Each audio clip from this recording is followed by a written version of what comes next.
They've got the building. They have already killed one hostage. They've got the odds. They've got his wife. No, no! Now, he's got one night to get it all back. You really think you have a chance against us, Mr. Cowboy? Yippee-ki-yay. Bruce Willis in 40 Stories of Sheer Adventure. Die Hard. Rated R. Now playing in selected cities. Starts Wednesday, July 20th at theaters everywhere. Hey there, welcome back to another video. This time around, it is my review of the 1988 action classic, Die Hard. Yippee-ki-yay, motherfucker. Now, before I get around to sharing more of my thoughts on this film, I want to give a special shout out to Nick for requesting this review, as well as reviews of the entire Die Hard series, and to my good friend Jonathan for sending me this film in 4K. Now, Die Hard is one of the best films of the action genre. It's hard to top. It's a classic with a capital C. It's one of those movies that is just absolutely stupendous on nearly every level. I love Die Hard. It's a film that always has a special place in my heart because it's one of the first R-rated movies I ever had the opportunity to see, because my mom apparently felt that it was appropriate for me to watch at a young age, and I'm really glad that she decided to take that chance, because it opened up my eyes and my mind to the genre of action, and it was a great way to start my journey into that genre and into the realm of R-rated cinema. And as a result, it really got me wanting to see more, and it led to me checking out Speed, which is another one of my favorites, and the Die Hard sequels, and so on. Die Hard is one of those films where, in a lot of ways, it should not have worked out as well as it did. It says it's based on this book called Nothing Lasts Forever by Roderick Thorpe, but it's very loosely adapted from that source material. The book is, in my opinion, massively inferior to the screenplay that was ultimately used for this movie. And what's crazy about that book is it's a part of a series I think called The Detective, and the character who was the lead in that book was played by Frank Sinatra in a film adaptation of one of the other novels in the series years prior. And I think there might have been attempts to try to do Nothing Lasts Forever with Sinatra, but he declined. This then led to a lot of different rewrites, a lot of different shifts in terms of the narrative when it comes to the script. Stephen E. D'Souza ultimately did a draft where I think he reworked a script that he did for Commando 2. I could be wrong, though. That could be a bit of trivia that I'm incorrect on, because I remember reading that somewhere. But I know the script for Commando 2 exists, and it's honestly pretty awesome. But you have Stephen E. D'Souza, who had a draft. He worked on it. Then you had Jeb Stewart, who came in. So the two of them combined to create a script that was just absolutely spectacular. And it blew away a lot of people who read it. I think 20th Century Fox ultimately did buy it. And they are the ones that decided to make this film a reality. And things started off really well. The production hit the ground running. But then it fell hard on the pavement because of the fact that they could not find a star. They tried to get every single star that you can think of under the sun to be John McClane. They tried to get Stallone, He said no. They tried to get Schwarzenegger. He declined. They tried to get names like Patrick Swayze. And he said no. I think they might even, it was Kurt Russell. Like every single actor that you could probably think of and more, Fox asked to be the lead in this film. They even asked Burt Reynolds to be John McClane, and he said no. The script was good, as evident in the film itself, but for some reason, none of these big stars had any faith in this. They didn't think it was going to be that big of a movie. So that led to Fox having to throw a Hail Mary and go with the guy from Moonlighting and Bruce Willis. And the rest is history. It's almost as if it was predetermined by the gods that Bruce Willis was going to be John McClane.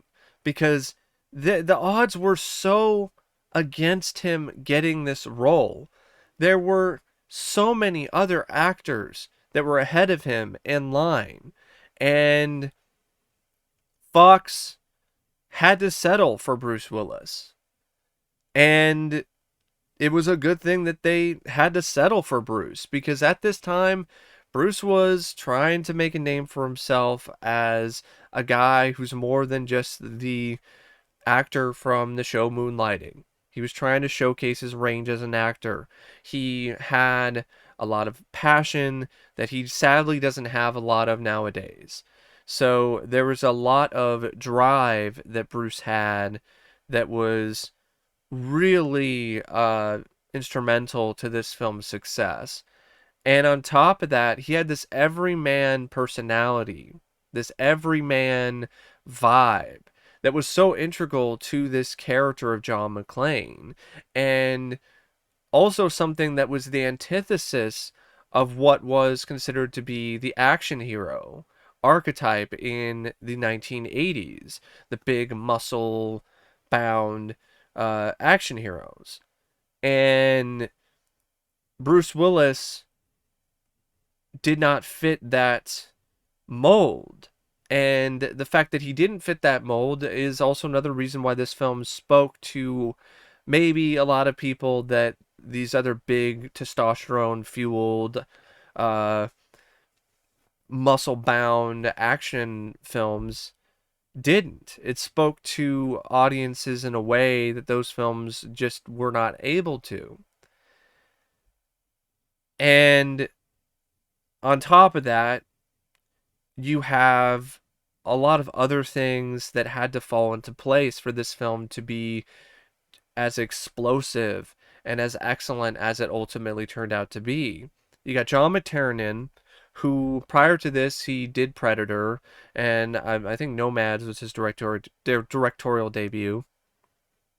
He already showed that he was very capable of knocking it completely out of the park when it comes to the action genre with Predator, but there was still kind of a little trepidation considering Predator was like his first really big salvo. Like, does he really have another one in him?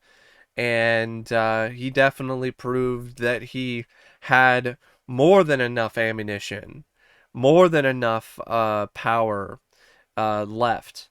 And McTiernan was just such a great choice for this film because he's a director who does such a amazing job building suspense and tension and really making any landscape that he's shooting come to life. And especially in films that take place in tight spaces, this was in a lot of ways one of his first forays into that territory, but you could tell that he was just really adept at that, because later on he would do something like Hunt for Red October, which took place in a cramped submarine for the majority of the movie, and he still made things feel big and grand in terms of their size, despite the fact that it's very tightly enclosed. And in Die Hard, it's all taking place for the most part inside this skyscraper, the Nakatomi Plaza. and it's really condensed down. It doesn't take place in a ton of floors. It really is relegated to the top half of the skyscraper and maybe a little bit on the bottom floor and the parking garage and stuff like that. But for the most part, it takes place in a very tight, cramped, enclosed space. I mean, there's even shots that take place inside the vents. And I feel McTiernan just did a masterful job directing those sequences. And all of the action sequences had the right amount of adrenaline and the right amount of impact to them in terms of whatever angles he decided to go with, or POVs, or his choice of techniques.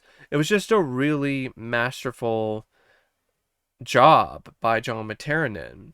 He also worked well with the practical effects and the explosions and the stunt work, as well as getting the most that he could out of his cast.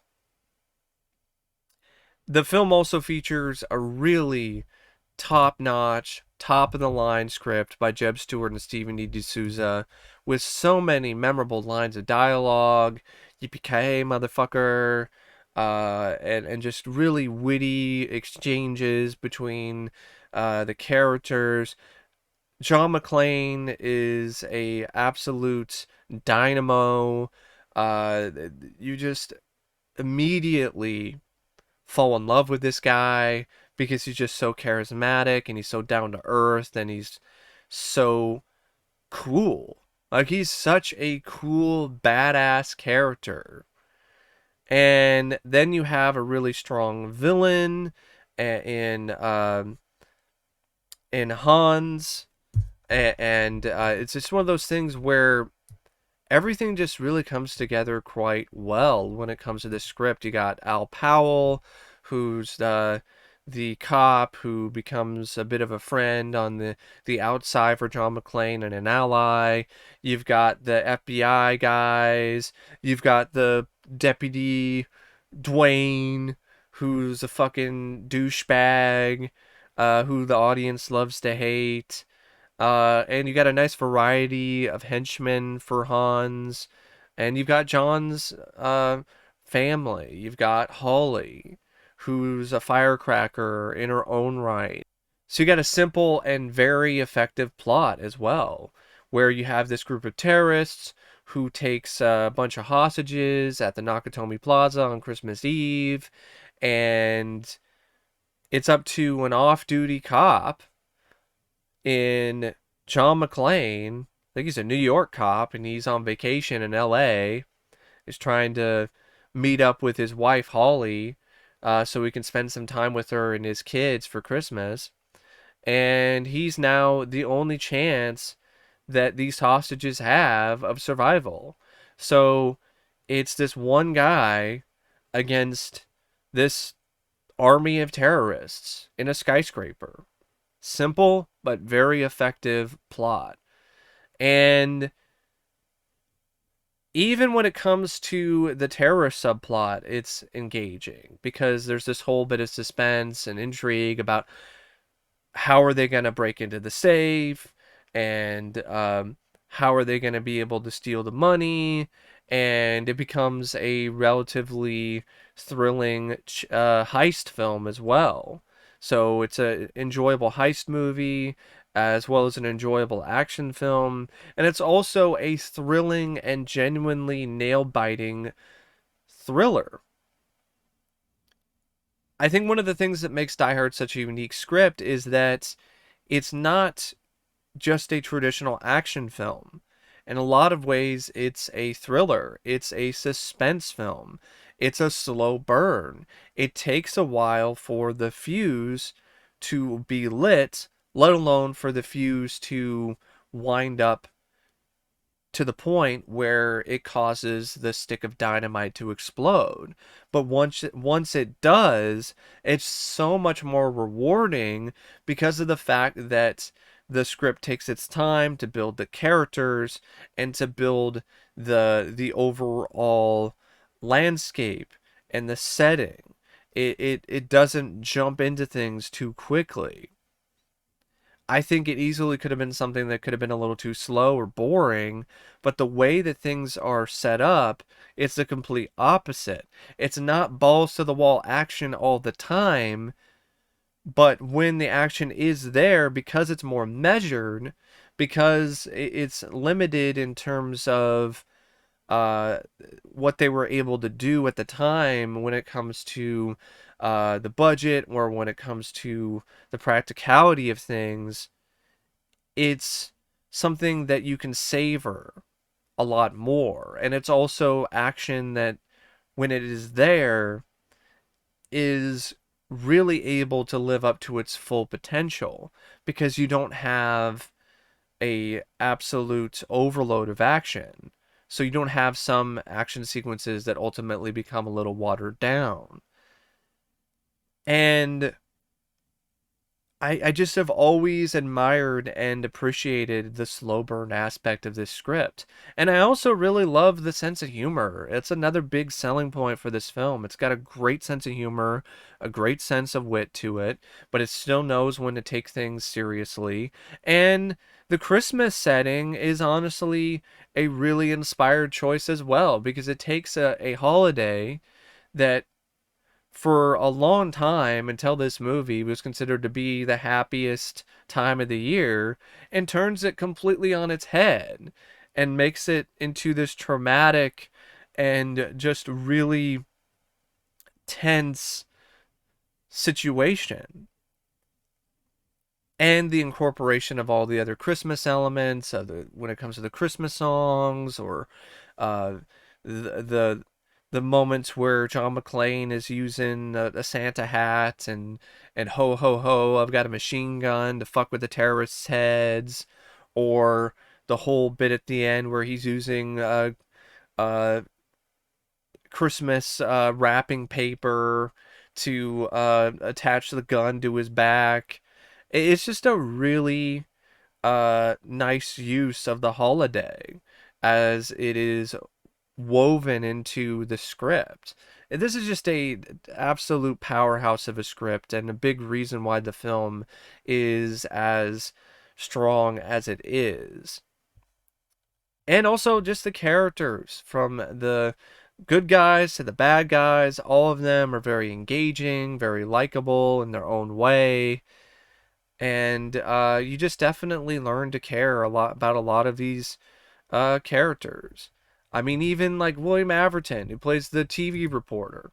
Like, that guy is like the king of playing dickheads. And he was a man with no dick in Ghostbusters, and he was just such a prick in that film, but he played it in such a way that it was just so much fun to watch, and the same applies here. And it's just a really great film in so many different ways, and it really does start from the ground floor with the screenplay. And then you've got the cast. Like I said, Bruce Willis, this was the role he was born to play. This is the role that made him a star. And you can see why. He's just loaded with charisma and energy. You just love this guy. Uh, so many of his exchanges are just absolute instant classics. Sir, this line is reserved for emergency calls only. What does this look like? What does it look like, lady? I'm ordering a fucking pizza. Yeah, you love this guy. Uh, and it just makes the experience so much more entertaining and enjoyable when you have this everyman character with so much charisma, who is the center of everything, who is the lead. He's the hero. And he's reacting to these situations and to this scenario in the same way that a lot of the audience would if they were in his shoes. Alan Rickman, he's just a slime ball in this, but he's just really on another level. And he also adds a certain amount of charisma to this role. And this is another instance of divine casting. Because if you think about it, Alan Rickman, for many, many years, was a struggling actor until he got this role. A lot of people don't know that, but he was struggling big time. He was even considering quitting acting altogether and becoming a teacher, if I remember correctly, as he was like, this isn't working out for me. And then he got the role for Die Hard, and it completely changed his career. And it opened up a lot of doors for him. And this led to a very iconic performance by Alan Rickman as this slimeball Hans, who is just a absolute troll in a lot of ways. He really was, because the whole thing where he's trying to act like he's a hostage, trying to trick John McClane. I'm Clay, and then John McClane turns the tables on him. Oops, no bullets. What do you think, I'm fucking stupid, Hans? Like there's just I just love the chemistry between these two, between Bruce Willis and Alan Rickman. And the rest of the cast is really good too. Alexander Godunov was a great heavy, a great muscle as Carl. He had a lot of really strong intensity. Bonnie Bedelia as Holly. Really liked her spunk. I really liked her charisma and her personality. Reginald VelJohnson as Al Powell. I love this guy. He just had an instant rapport with Bruce Willis, and honestly, a pretty difficult role because they didn't really share a lot of screen time together. A lot of it was just them interacting with one another over the radio, and they both made it feel so genuine and so personal. Paul Gleason as Dwayne. I'm not the one who got butt fucked on national TV, Dwayne. I mean, that guy always played great douchebags. He was a really good douchebag in The Breakfast Club, and he was a good one here.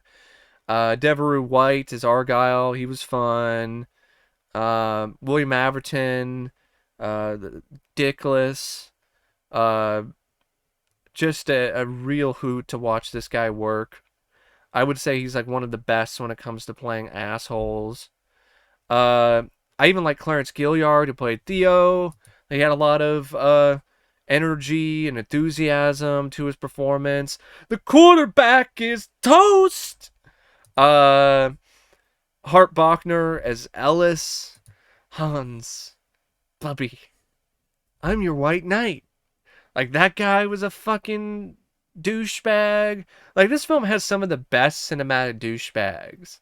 Like the ones that you want to just smack across the fucking face, or drop down an elevator shaft, or stick a grenade up their ass.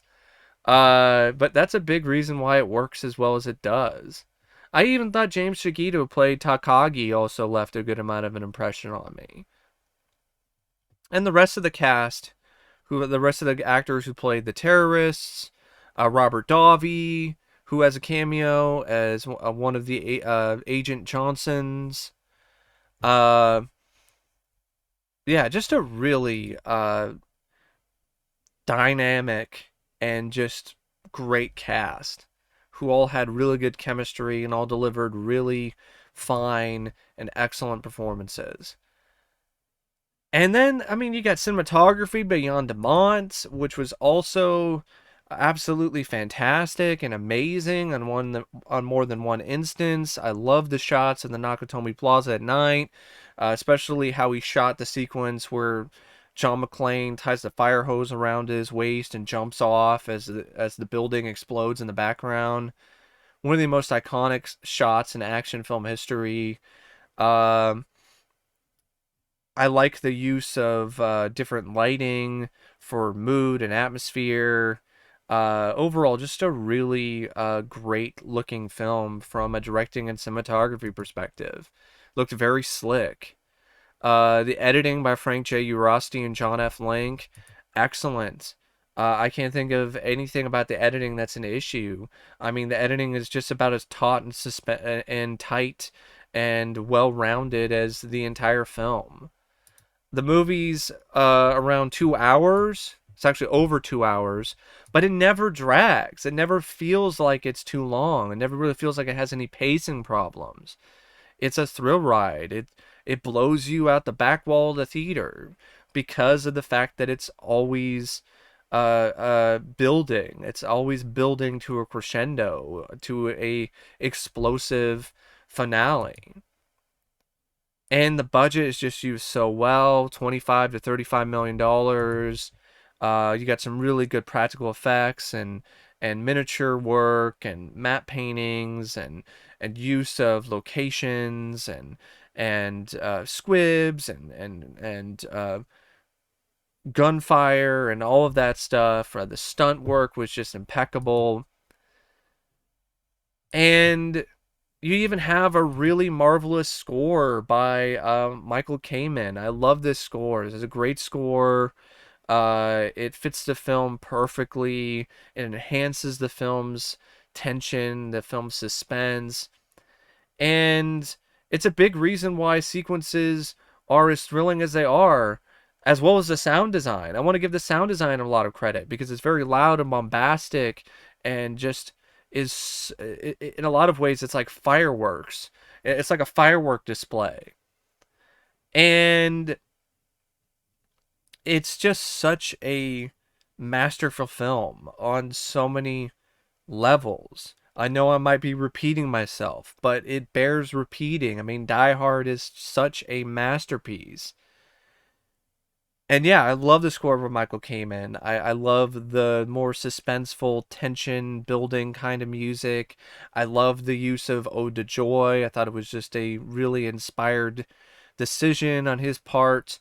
And going back to the sound design, I mean, it's a big reason why when the gunfire happens, it just gets your adrenaline pumping, or it during sequences where there's an explosion, like in the elevator shaft, or when the roof explodes, or the fucking sequence where the terrorists are just shooting at the glass. Like, this film is such a great action movie that it makes scenes where guys are just shooting at glass exciting.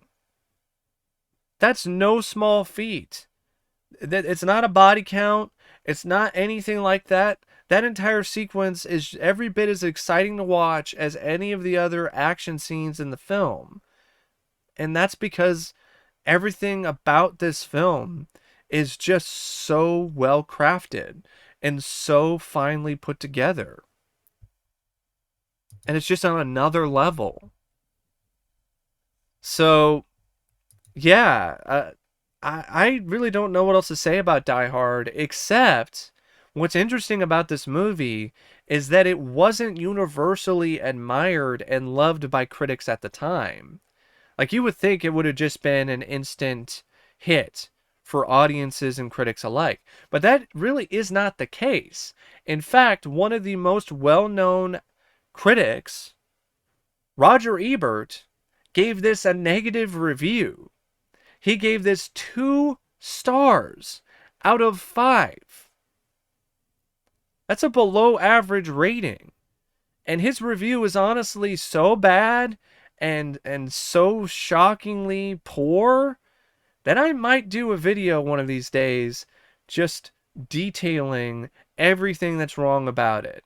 But just to give you a little bit of a taste, one of the main reasons why he didn't like the film is because of Dwayne, the character who is played by the actor from The Breakfast Club, Paul Gleason.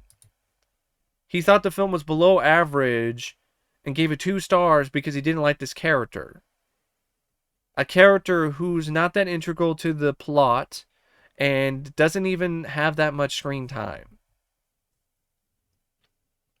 It really is one of the most baffling reviews you will ever read. Do yourself a favor, look it up, look up Roger Ebert's review of Die Hard, and you will be absolutely gobsmacked at what you're reading. I don't know if he changed his mind on it later like he did with a lot of other films. I don't know that for sure, but I do know that he gave it a pretty negative review upon the release.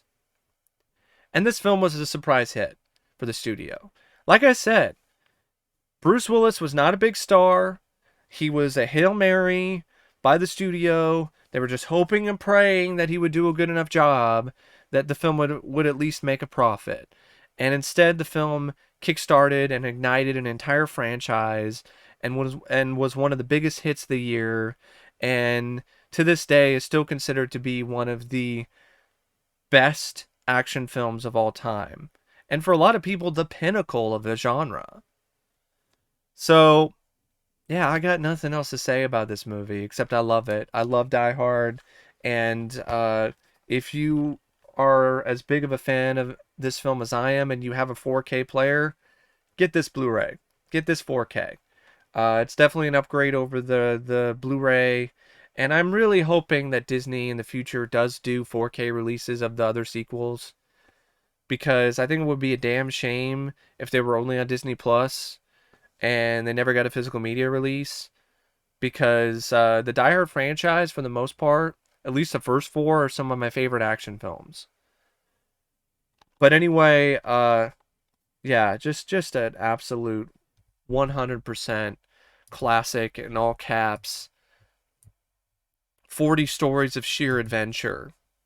The tagline fits the film the best. It truly is. It's 40 stories of sheer adventure, and I could not recommend it more if you haven't seen it. But most people have, and it's just one of those movies that I could watch over and over again and never get tired of it. Love it. Great film. Anyway, thanks for watching my review of Die Hard, and as always, I'll see you later. See ya.